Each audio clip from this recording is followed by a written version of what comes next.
Vamos a resolver el examen del tema 2. La materia y sus propiedades, estados de la materia. En la primera cuestión nos piden que valoremos si el volumen de la esfera depende del valor del radio. Evidentemente, la esfera es un cuerpo regular y su volumen, si recordáis, era 4/3 por pi por r al cubo. Por lo tanto, el volumen depende del radio y por lo tanto la afirmación será verdadera. En la segunda cuestión, si el radio de la esfera es de 3 centímetros,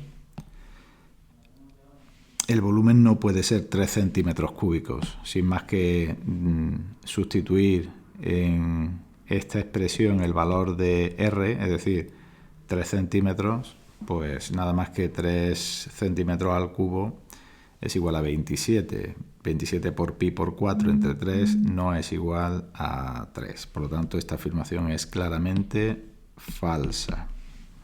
La tercera es verdadera. Evidentemente, la cantidad de materia que tiene la esfera, si tiene más materia, tendrá más masa. Hay una relación directa entre cantidad de materia y masa. Por lo tanto, sería verdadera. La opción, la pregunta 4, si la masa de la esfera es de 30 gramos, me estaría dando el valor de la masa y me está dando el valor del volumen. La densidad no puede ser igual a 3,3 gramos por centímetro cúbico. Recuerda que la densidad de un cuerpo es la relación entre masa y volumen. Si yo divido 30 gramos entre 100 centímetros cúbicos, me da igual a 0,3 gramos por centímetro cúbico. Por lo tanto, esta afirmación sería falsa. Si la esfera es de metal, entonces conducirá la electricidad y el calor. Evidentemente, esa es falsa. Hemos estudiado las propiedades específicas que tiene la materia. Los metales ya sabemos que conducen bien la electricidad y el calor. Por lo tanto, verdadera. Si la temperatura de la esfera es de 200 grados Celsius, entonces su temperatura absoluta será 273 Kelvin. Esta es falsa, claramente, porque ya sabemos que la temperatura en Kelvin, en la escala absoluta, se obtiene sumando a la temperatura en grados Celsius, se le suma 273, que en este caso sería igual a 473 Kelvin. Por lo tanto, es falsa. La cuestión número 7, esa esfera metálica de hierro, por ejemplo, nunca podrá estar en estado líquido. Esta es falsa. Ya sabemos que los sólidos, si se le aporta energía suficiente, el estado sólido se puede convertir en estado líquido. Por lo tanto, el hierro, si yo lo caliento lo suficiente, pues podemos llegar a tener hierro en estado líquido. Por lo tanto, sería falsa. La cuestión número 8 dice que si la esfera estuviera hueca y hubiera aire en su interior, al calentar se calentará el aire y como consecuencia disminuirá la presión. La clave está en entender esto de la disminución de la presión. Si tenemos un recipiente, en este caso el interior de la esfera, con aire a volumen constante, sabemos que los gases, si se calientan, van a aumentar la presión, ¿vale? Por lo tanto, no ocurrirá una disminución de la presión, sino un aumento de la presión. A volumen constante, presión y temperatura absoluta son magnitudes directamente proporcionales. Por lo tanto, esta también sería falsa.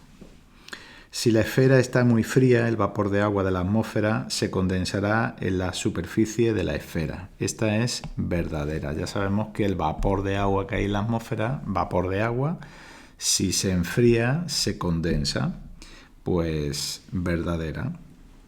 Y por último, dos esferas idénticas, una maciza y otra hueca, ambas de hierro, tienen la misma densidad.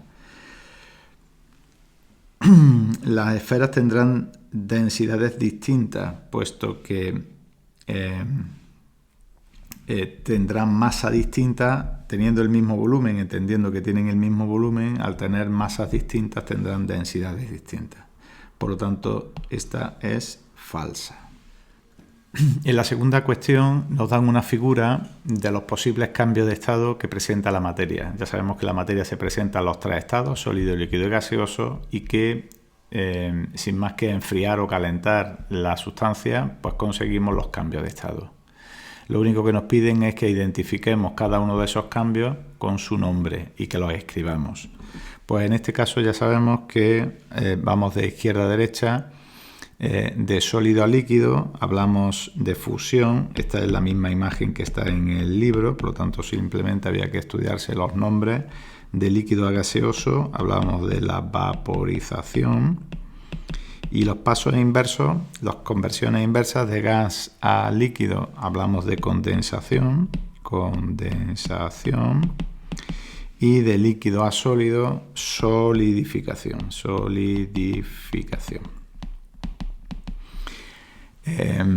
De sólido a gas sin pasar por estado líquido, a eso se le llama sublimación. Y el paso contrario se llama sublimación inversa.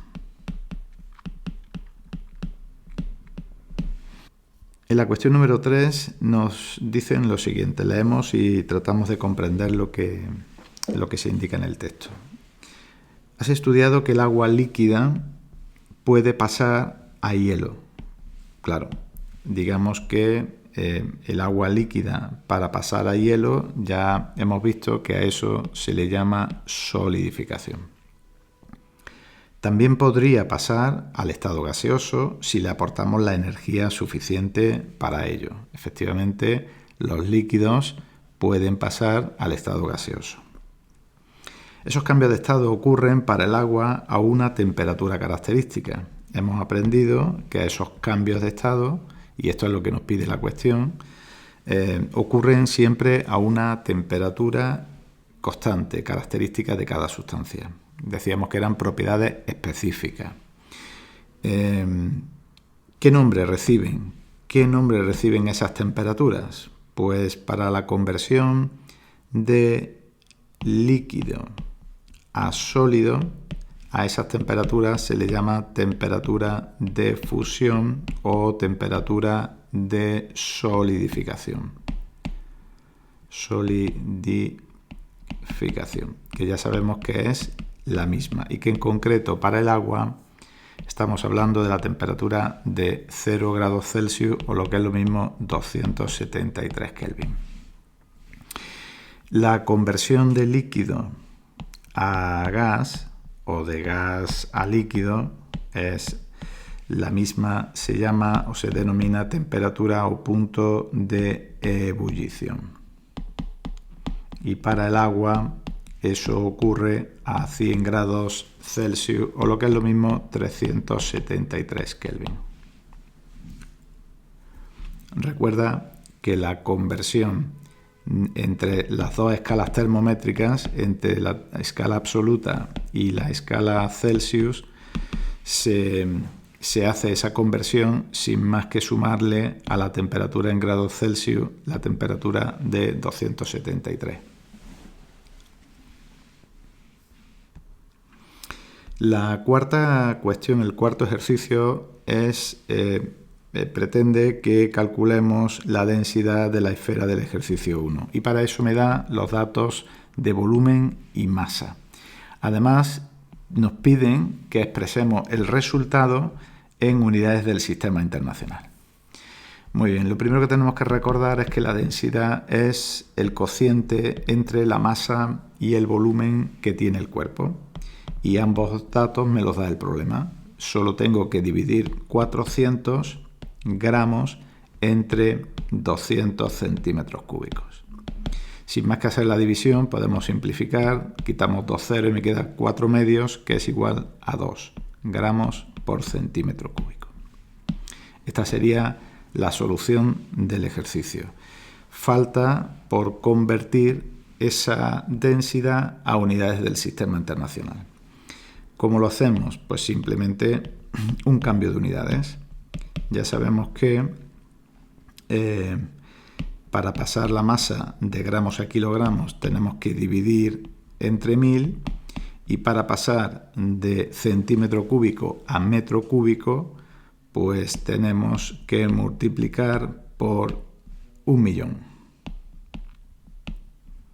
estos cambios de unidades los hemos practicado mucho a lo largo del primer trimestre y son relativamente fáciles.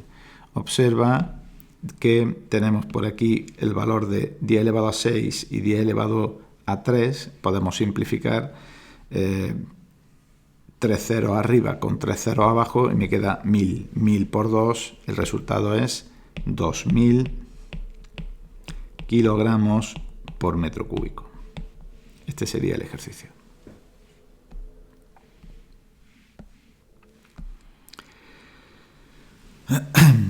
En el quinto ejercicio nos piden que enunciemos el enunciado de la ley de Boyle.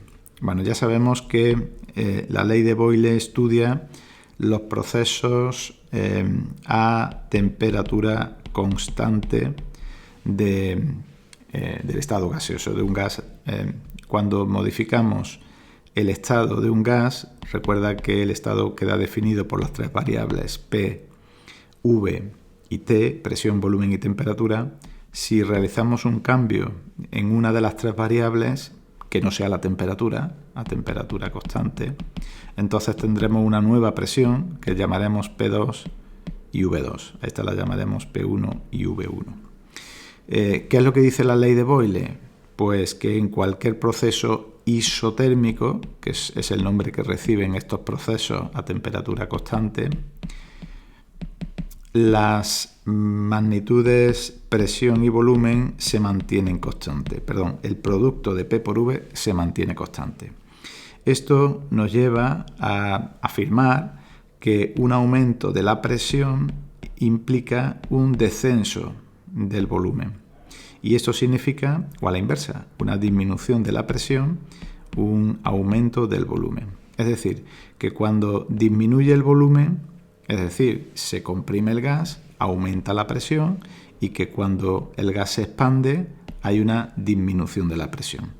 Esto significa que presión y volumen son magnitudes inversamente proporcionales.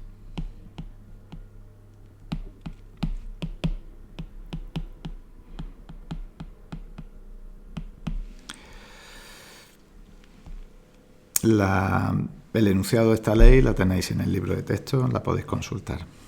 En el siguiente problema me piden que resolvamos un problema de cálculo de esta ley en procesos transformaciones isotérmicas o en procesos isotérmicos. Pues lo único que tenemos que hacer es aplicar la ley de Boyle, ¿vale? P1 V1 será igual a P2 por V2. Vale, pues lo primero que tenemos que hacer es leer con calma el enunciado y extraer la información que me aporta. Nos habla de una cantidad de aire, da igual qué sustancia química sea, da igual a la hora de resolver el problema, y me dice que tenemos una jeringa y me da el volumen. Yo voy a anotar los datos que me proporciona el problema. El volumen de la jeringa, es decir, el volumen que contiene el aire, es igual a 150 centímetros cúbicos y me da el valor de la presión, que son 100.000 pascales. De la temperatura no me dice nada, pero tampoco se necesita ese dato para resolver la cuestión, porque, como veis, en la expresión de la ley de Boyle no aparece la temperatura por ningún sitio. Ahora me dice que en esa jeringa empujo al émbolo para comprimir, es decir, vamos a reducir el volumen en el que se encuentra el aire, y me da el volumen final, es decir, me da el valor del volumen al que voy a llamar V2, que será de 50 centímetros cúbicos. Bueno, ya hemos estudiado que como hay un descenso del volumen, una compresión del gas, en este caso del aire, pues la presión va a aumentar. Yo ya sé que el resultado final será una presión mayor. Muy bien, pues si no hago muchos cálculos, realmente el cociente de los volúmenes ya me va a decir cuál será el aumento de la presión. Fíjate que si yo divido 150 entre 50, ya me va a dar la razón de volúmenes final, inicial partido final, pues fíjate que es 15 entre 3, que es igual a 3. Es decir, que el volumen se reduce a la tercera parte y yo ya sé que la presión será 3 veces la presión que tenía inicialmente. Por eso he puesto que los razones, pero si no quieres razonarlo, pues simplemente haz el cálculo. ¿Y cómo hacemos el cálculo? Pues a partir de esta expresión yo voy a despejar el valor de P2. P2 será igual a P1 por V1 dividido entre V2. Y ahora, una vez que ya tengo despejado el valor de P2, entonces sustituyo los valores. La presión inicial es igual a 100.000 pascales, voy a escribir 10 elevado a 5 pascales y lo multiplico por el volumen inicial, que es 150 centímetros cúbicos. Y en el denominador pues voy a escribir 50 centímetros cúbicos. Esto se me va, unidades arriba y abajo en la fracción se va y me queda simplemente multiplicar, ¿veis? 150 entre 50 es igual a 3, 3 por 100.000 pues es igual a 300.000 pascales. No se me olvida escribir siempre la cantidad, en este caso de presión, y la unidad, que en este caso es el pascal. En el último problema me pide que calcule en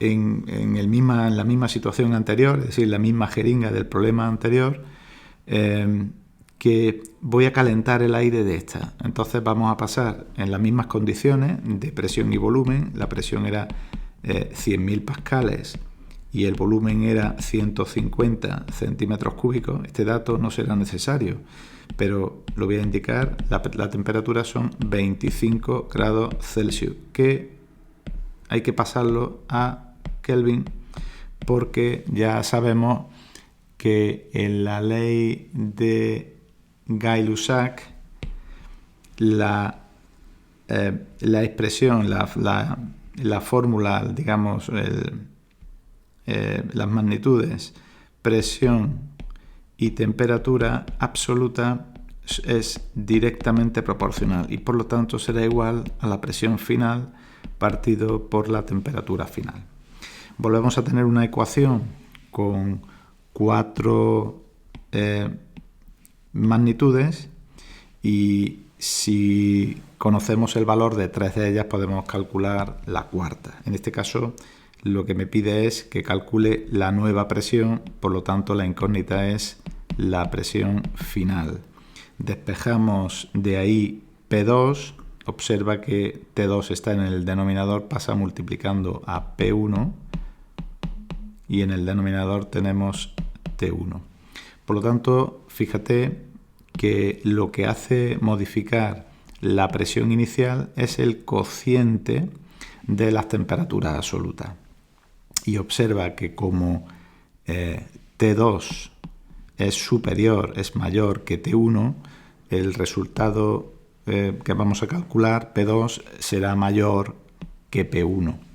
Hacemos las operaciones, fíjate, P2 será igual a P1, que sigue siendo 10 elevado a 5 pascales.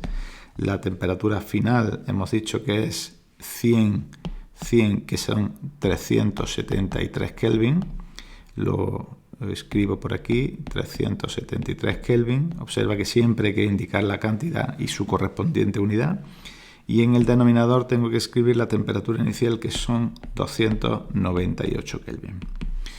Pues con calculadora multiplicamos 10 elevado a 5 por 373 y el resultado lo divido entre 298.